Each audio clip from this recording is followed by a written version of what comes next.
call someone by something that they're full of. So full of, you can just call them that thing itself. You understand? That guy's basketball walking around. So, I don't know, you don't speak like that, but the idea is this guy plays so much basketball, we should just call him basketball. Right? So this idea of Allah saying, وَلَكِنَّ الْبِرَّ مَنْ آمَنَ, Allah is saying what I'm about to describe. If you can have these qualities, it's like you yourself are goodness walking around. That's how high these qualities are. And so the beginning of it seems so simple, right? Allah says about Iman, He said two things first, and then He said three things. I'll show you the first two things. وَلَكِنَّ الْبِرَّ مَنْ آمَنَ بِاللَّهِ وَالْيَوْمِ الْآخِرِ. I think everybody here knows what that means. What does that mean? To believing in Allah and the last day. Now, typically, we have believing in Allah, then the messenger, then the last day. There's a sequence. But what happened over here? Allah mentioned first Allah, then He mentioned the last day, akhirah, immediately. There's a lot of commentary, among ulama, even, Razi wrote about this, Al-Alusi rahimahullah wrote about this.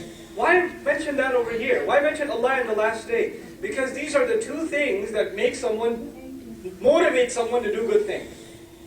The highest reason you should be doing and I should be doing good things is what? Allah. I want to make Allah happy. I want to please Allah. I'm cautious of Allah. I'm aware of Allah. I'm thankful to Allah for everything He's done for me. The least I should do is the few good things He asked me to do. The number one motivation is Allah. But for some people who don't have that higher motivation, what's the minimum motivation you should have? If you're not going to do good things to please Allah, at least do good things. Why? Because the last day is coming, watch out. Right? So the highest standard and the lowest standard, or what motivates a person, is mentioned in one place. It's very beautiful how Allah does that in the ayah. وَلَكِنَّ الْبِرَّ مَنْ آمَنَ بِاللَّهِ وَالْيَوْمِ الْآخِرِ. Then He says, وَالْمَلَائِكَةِ وَالْكِتَابِ وَالنَّبِيِّينَ. Also a very interesting order. What does malaika mean? Angels. Then al-kitab, what does that mean? The book. And nabiyyin, very easy. What does that mean? Now think about that. Angels, books, prophets. You know what this sequence is? Well, in the end, we have communication not with the angels, and we don't have direct access to the books. Who did we get access to? Prophets. But where did prophets get their message from? The book. Where did the book come to them from? The angels. So it's the means of delivery. Now that you're motivated to do good things, here's where the instructions will come from. They will come through the angels by means of a book that will be taught to a prophet. And if you want to be good, you better learn this sequence. You better learn authentic knowledge that comes from this line, this chain. Valid things to do good. SubhanAllah. And all in one place, right? You want to be good? This is what you have to do. Now Allah mentions in the rest of this ayah, and I'll go briefly, some practical steps. This was what's going on the inside. What motivates us and where we should be looking for the definition of good things. That's been covered. Now He talks about some major good things you can do. And in Islam, there are endless good things to do. There are endless good things to do. You can turn leaving your home into a good deed by making the right kind of dua. You can do a good deed by purchasing permissible food for your family and taking it home. There are endless amounts of good deeds. And there are small ones and big ones, right? What Allah does in this ayah is He takes the major things. Like in a building, there are a lot of walls and there are a lot of bricks, but there are only a few pillars, structural beams. Those are the most important part of the building. Without those things, the building can't survive. A few bricks missing here and there is okay. Some chipping wall is fine. Some paint off is okay. But the beams are critical. So these are the beams that Allah has mentioned. What has He mentioned? First, it was, of course, the foundation, Iman itself. Now, on top of that, a building is being constructed. And He says, وَآتَ الْمَالَ عَلَى حُبِّهِ. Before I even go further. This person who wanted to become good in and out, he gave money, he gave wealth, against his love of it. Against his love of wealth.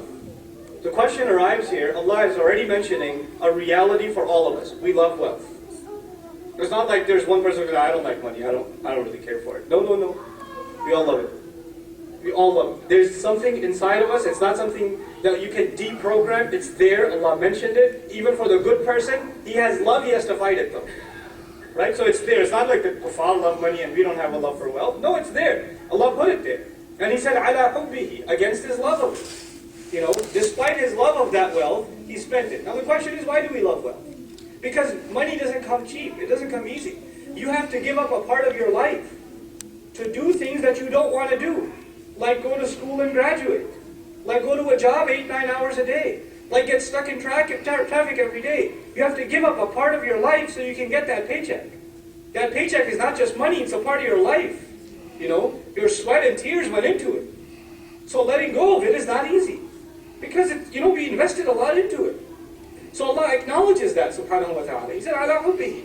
But even though he has that love for wealth, what does he do? This really good person? ذوي القربى واليتامى والمساكين وابن السبيل والسائلين وفي الرقاب. Man, Allah gave a long list. But he started with ذوي القربى, the closest relatives. Our closest relatives deserve our giving. The question is, why did Allah mention the closest relatives? And it's the wisdom of it is a lot. I'll mention very briefly. At least for us nowadays, the hardest people to get along with is who? Closest relatives. You get into the nastiest fights with your brother, with your cousin, with your uncle. You refuse to talk to them for months and months on end. Things get ugly between parents.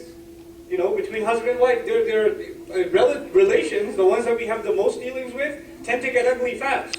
It's easy for us to be nice to each other and smile and say, Assalamu alaikum wa rahmatullahi wa barakatuh. How are you? How are things at home? And keep the smile for an entire 5-minute conversation after Jum'ah khutbah with each other. But we cannot carry that 5-minute conversation with our brother, with our father, with our uncle. Not possible. 2 minutes later, I can't believe I called you and you clicked, But not only to be good to them, but when you think of charity, first think of them. ذوي القربى. Then واليتامى, which is interesting, Allah mentioned the orphans. Now the question is, how do we know who the orphans are? First of all, you will know the orphans in your family, number one. Number two, if we are not healthy members of a community and we don't know each other and we don't go to each other's houses and our families don't know each other's families, if there's a yatim standing next to you making salah for 20 years, you won't know. You have no idea. What is Allah mentioning, telling us between the lines by mentioning yatama? We have to what? We have to know each other. How are you going to give to until the yatim comes to you and puts a sticker on his head and says, look, I'm an orphan. No, you have to know yourself. You have to know yourself. And this idea of you having to know if somebody's having problem, يَحْسَبُهُمُ الْجَاهِلْ أَغْنِيَاء مِنَ التَّعَفُّفِ. Allah calls the person who has no idea that the person next to him has financial problems, He calls him jahil. The jahil thinks he doesn't need anything.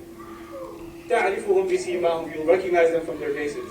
We have to be so sensitive to our own members of community. We look at them and say, you look like you're having trouble. Everything okay? SubhanAllah. تَعْرِفُهُمْ بِسِيمَاهُمْ. We don't even make eye contact with each other. We say salam to each other while we're texting. Hey, we go back to that. But I'll run along the ayah quickly, inshallah, because I'm way over my time. So, ذوي القربى واليتامى والمساكين, and the needy, those who can't help themselves, وابن السبيل, those who are traveling. Instead of them getting a hotel, they should be staying in our homes. We should be competing for hospitality for those who are traveling. والسائلين, and those who obviously ask. وفي الرقاب, and those who are bonded in the neck. In other words, those who are enslaved. Nowadays, there's modern slavery, financial slavery. There's mortgage slavery. There's credit card debt slavery. There's college debt slavery. There's new slavery now. New chains around our neck.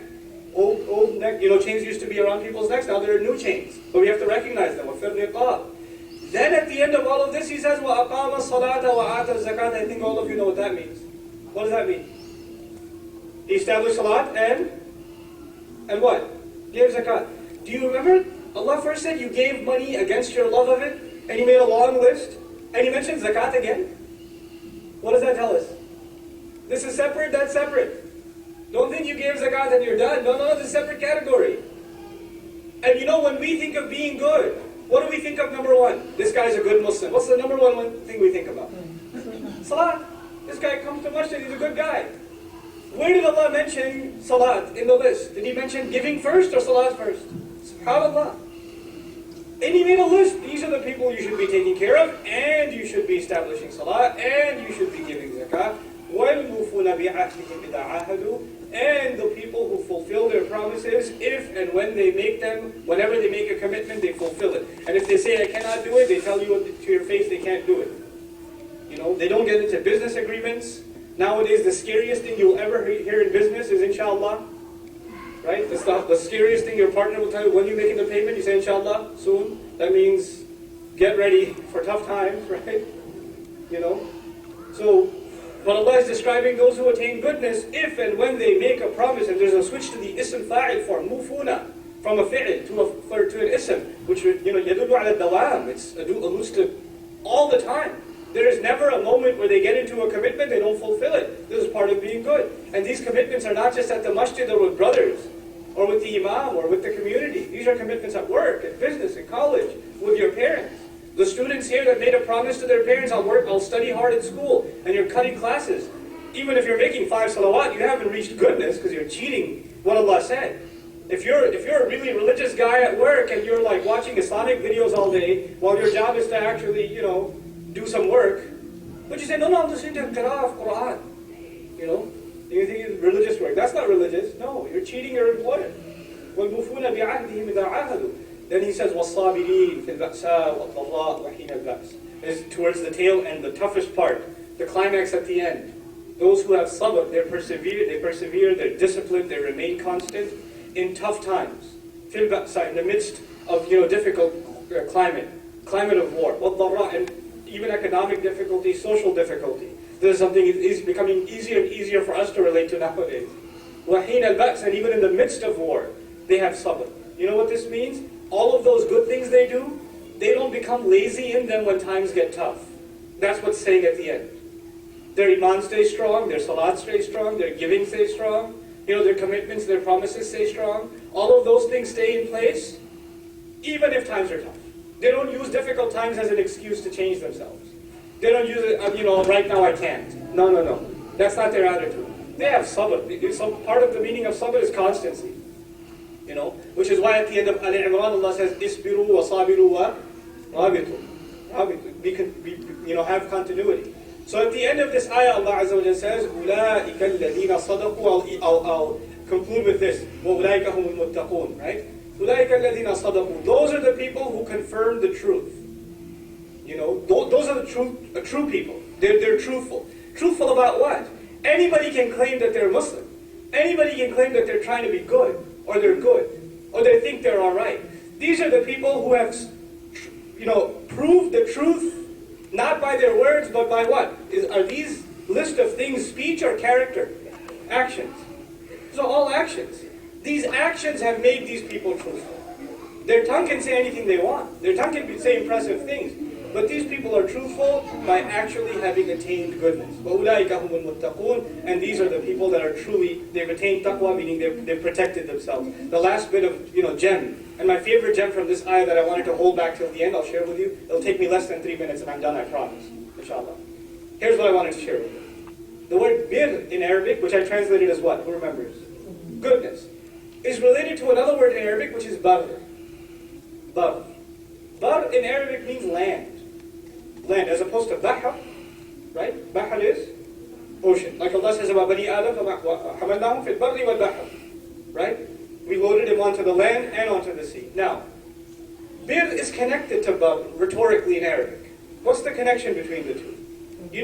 When someone's out at sea, or when someone's standing on solid land, which is a safer place to be? A solid land. And of course, if it's actual land that you're standing on, not some caving in roof, or at the edge of a cliff. In the Quran, Allah describes people who are not good, who do bad things. He describes them as unstable. Either they're climbing up a mountain, يَصَّعَّدُ فِي السَّمَاءِ. And when you're climbing up a mountain, what can happen? You can slip and fall. Or he describes the mushrik as someone falling from the sky. وَمَنْ يُشْرِكْ بِاللَّهِ فَكَأَنَّمَا خَرَّ مِنَ السَّمَاءِ. Or he describes in Surah An-Nur, the one who does shirk, someone in the middle of the ocean, مِنْ فَوْقِهِ مَوْجٌ مِنْ فَوْقِهِ سَحَابٌ. He's in the middle of the ocean, no land. In other words, it's like describing people who are in the middle of instability. But then when Allah describes the righteous, it's like they have gotten away. And by the way, even وَمِنْ نَاسٍ مَنْ يَعْبُدُ اللَّهَ عَلَى حَرْفٍ. The one who worships Allah like the one standing at the edge of a cliff, unstable. But when Allah talks about goodness, it's like you reach solid ground. Now you're okay. Now you're stable. These things, they give us stability in life. They give us stability in our character. Look up this ayah yourself, inshallah ta'ala. It's not very long to memorize even and use in salat. This is ayah number 177 of Surah Al-Baqarah. May Allah help us understand His book and live by it and develop a love of it in ourselves and in our families. Barakallahu li wa lakum fil Qur'an al-Hakim wa nafa'ni wa iyyakum bil ayati wa dhikri. Hakim. Assalamu alaikum wa rahmatullahi wa barakatuh. How long was this week? No, don't leave it. Don't play some